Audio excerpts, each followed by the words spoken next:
I'm going to show you 5 photographs. You will almost certainly know 2 of the 5. Some of you might know 3. I will be impressed by anyone who knows all 5.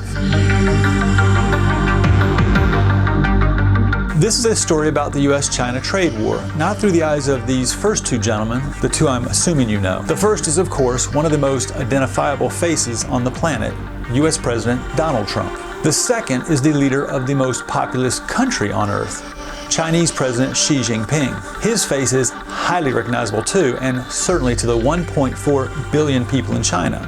The next 3 are a little less recognizable, but involve companies in choppy waters only made worse by the disagreement between those first 2 fellows. One runs GM, one runs Boeing, and the third runs the NBA. Mary Barra, the first female CEO of a major automaker whose father worked almost 4 decades for Pontiac and was a UAW member, and who herself first worked at GM at age 18, is betting big that the future of the world's 4th largest automaker is not the internal combustion engine. Her bet?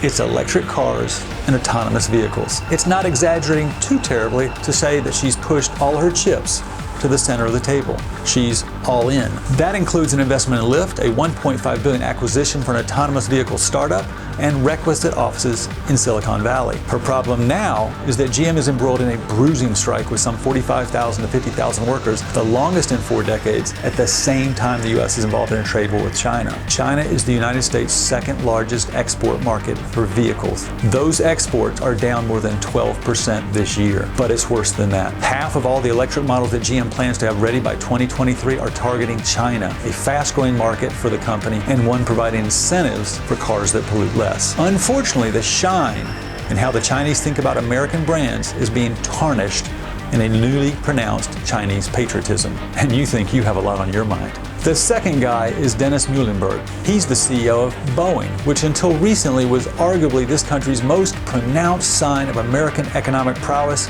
and sophistication. 2 crashes in rapid succession earlier this year have severely damaged that reputation.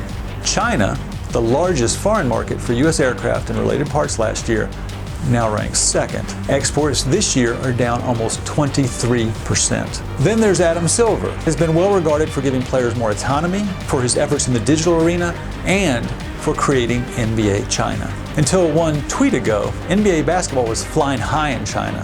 The NBA is an important U.S. export in the shape of TV rights, exhibition games, team jerseys, and other memorabilia. Few teams, if any, were more popular than the Houston Rockets, whose longtime and now retired star is 7-foot 6-inch Yao Ming. Yao, now head of the Chinese Basketball Association, has a face that is probably almost as recognizable to China's 1.4 billion people as is President Xi's. Then came the tweet. When Houston Rockets' Daryl Morey tweeted support for the demonstrators in Hong Kong, well, that didn't sit too terribly well with a China that is run with an ever-tightening fist by Xi.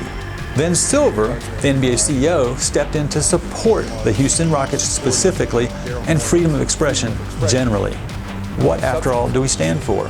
And what won't we stand for? Yao's CBA quickly broke off relations with the Houston Rockets, and the 2 major networks canceled broadcasts of exhibition games. As is the case with GM's Barra and with Boeing's Muilenburg, there's a lot of money at stake here for Silver and the NBA. The trade war is not just hurting Mary, Dennis, and Adam. Most of those being hurt don't have recognizable faces. Those include the faces of U.S. farmers who send their exports to China. It includes the faces of the founder and CEO of Huawei, one of the few Chinese companies with significant import interests in the United States. All those faces, our faces, are in the hands of the 2 faces we do recognize, Donald Trump's and Xi Jinping's. From outside the Beltway and inside the numbers, I'm Ken Roberts, and this has been another episode of Trade Matters.